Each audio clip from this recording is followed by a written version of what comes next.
Esse é o vídeo 16 do maravilhoso livro de Santo Afonso Maria de Ligório, Escola da Perfeição Cristã. Já estamos na página 81 de um total de 500 páginas. Aproveite! Inscreva-se no canal para crescer espiritualmente e alcançar a perfeição com essas maravilhosas meditações em áudio.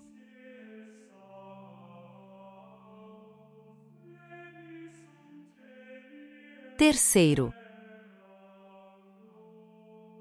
Outras regras para o tempo da tentação.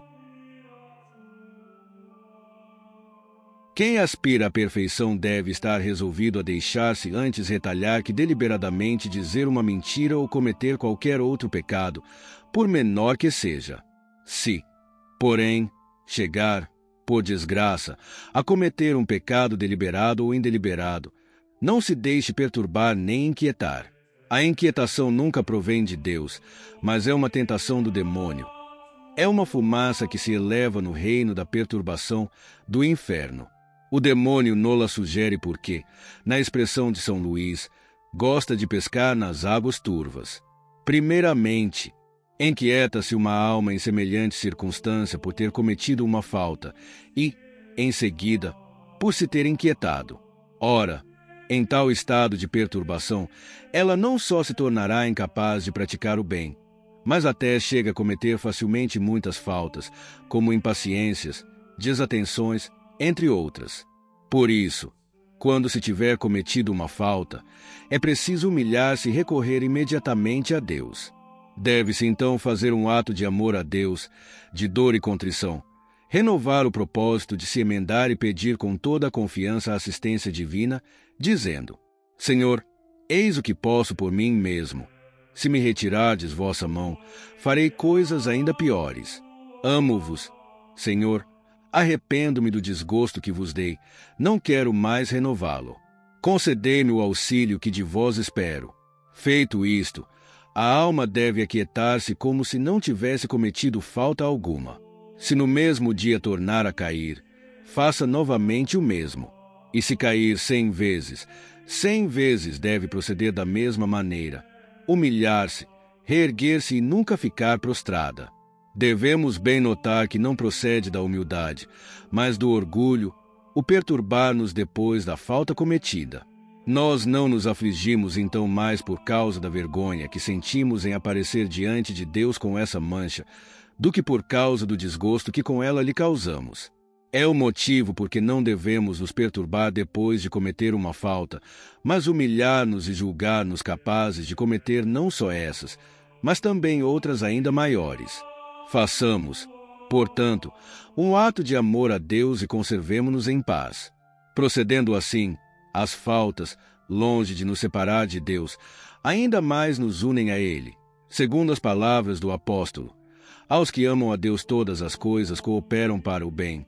Carta aos Romanos, capítulo 8, versículo 28. Mesmo o pecado, como ajunta a glossa. Devemos aqui fazer duas observações importantes.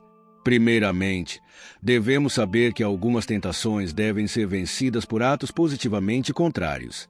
Por exemplo, a tentação da vingança devemos vencer procurando fazer o bem àquele que nos ofendeu, a da soberba, fazendo atos de humildade, a da inveja, regozijando-nos com o bem do próximo. Há tentações, porém, como a tentação contra a fé, contra a castidade, as de blasfêmia, entre outras, que devemos combater indireta e negativamente pelo desprezo e por atos de virtude não opostos diretamente a essas tentações, como são os atos de confiança, de contrição e de amor. São João Clímaco conta que um monge estava a ponto de desesperar, em consequência das tentações de blasfêmia de que era muito perseguido. Recorrendo a um padre antigo e piedoso, narrou-lhe as execrandas blasfêmias que lhe atravessavam o espírito. Fica tranquilo, disse-lhe o ancião, eu tomo sobre mim todos esses teus pecados. De hoje em diante, não te incomodes mais com isso. Ele assim procedeu e conservou a paz do coração para o resto de sua vida. Muito particularmente, quando se trata de tentações contra a pureza, não se deve combater diretamente esses pensamentos. Nesses casos, o melhor é repetir sempre: não, de nenhum modo quero fazer isso, não quero consentir nesta tentação. Produzir atos diametralmente opostos altera a fantasia, e os objetos impuros apresentam-se mais vivamente ao espírito, e o combate torna-se assim mais árduo e prolongado, com grande perigo para a alma. Em geral, o melhor é renovar a resolução de preferir 1000 vezes morrer do que ofender a Deus e recorrer imediatamente a Nosso Senhor, fazendo atos de esperança e amor, e invocar os santos nomes de Jesus e Maria. Deve-se também notar que as tentações mais perigosas são as que se apresentam sob a aparência de bem, pois nestas tentações a alma pode se lançar em um abismo sem dar por isso. A esse perigo estão expostas, de modo particular, as pessoas piedosas, porque os bons, segundo São Bernardo, só são enganados pelo demônio com a aparência do bem. Assim, seria uma tentação muito perigosa ter uma pessoa apego ao seu pai espiritual mais do que convém ou a outra qualquer pessoa, pelo motivo de ser ela santa. Desse assunto trataremos mais amplamente na segunda parte, capítulo 6, parágrafo 4. Por conclusão, mais uma vez repito, o meio mais necessário e importante é recorrer a Deus. Se todos os homens recorressem a Deus nas tentações, não haveria queda alguma, pois a experiência mostra que só sucumbe quem disso se esquece, especialmente quando se trata de tentações impuras. Se quisermos, pois, vencer o inimigo, peçamos a Deus o seu auxílio em todas as tentações, e isso imediatamente. Na vida dos padres lê-se que um monge queixou-se a um velho eremita de ser continuamente tentado contra a castidade. Deus revelou, porém, a este, enquanto rezava por seu companheiro, que ele não se afastava logo da tentação, antes se entretinha com ela. O eremita admoestou-o por isso, e o monge, emendando-se da sua falta, viu-se também livre das tentações. Destrói o inimigo, diz São Jerônimo, enquanto for pequeno, pois é fácil matar um leão enquanto pequeno, mas quase impossível quando grande. As tentações contra a pureza devem ser repelidas imediatamente, como se apagam instantaneamente as faíscas de fogo. O melhor modo de vencê-las é voltar-lhes as costas e não prestar-lhes atenção. Que faria uma rainha que fosse tentada de maneira torpe por um escravo? Certamente voltar-lhe-ia as costas sem lhe dirigir uma só palavra. Assim se deve proceder nessas ocasiões. Voltar as costas ao tentador, sem lhe dar uma única resposta, e invocar os santos nomes de Jesus e Maria. Procedendo-se assim, a vitória é certa.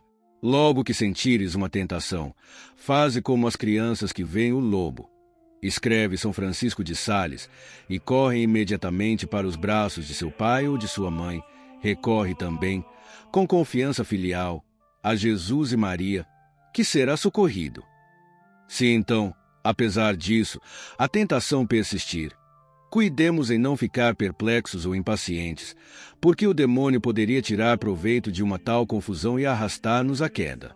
Devemos nos conformar humildemente com a vontade de Deus, que permite sejamos atormentados por pensamentos tão torpes, e dizer-lhe: Senhor, mereço ser perseguido por pensamentos tão execráveis em castigo das ofensas que vos tenho causado, mas a vós compete auxiliar-me e libertar-me deles. Se mesmo assim a tentação perdurar, não abandonemos por desespero a oração e renovemos o propósito. E antes sofrer todos os tormentos e morrer 1000 vezes do que ofender ao bom Deus, e continuemos a implorar a sua assistência. E se a tentação se tornar tão forte que pareça não se poder mais resistir, redobrem-se as orações e súplicas, prostre-se diante de um crucifixo ou de uma imagem da Santíssima Virgem, peça-se ainda com maior instância, suspire-se e chore, rogando o amparo, e procure-se o auxílio dos santos sacramentos. Deus, é verdade, está sempre pronto a ouvir as súplicas que lhe são dirigidas, e também é certo que não são nossos esforços, mas a sua graça, que nos torna vencedores. Contudo, ele exige muitas vezes que empreguemos esforços extraordinários e grandes para vir em nosso socorro, sustentar nossa fraqueza e nos conduzir à vitória.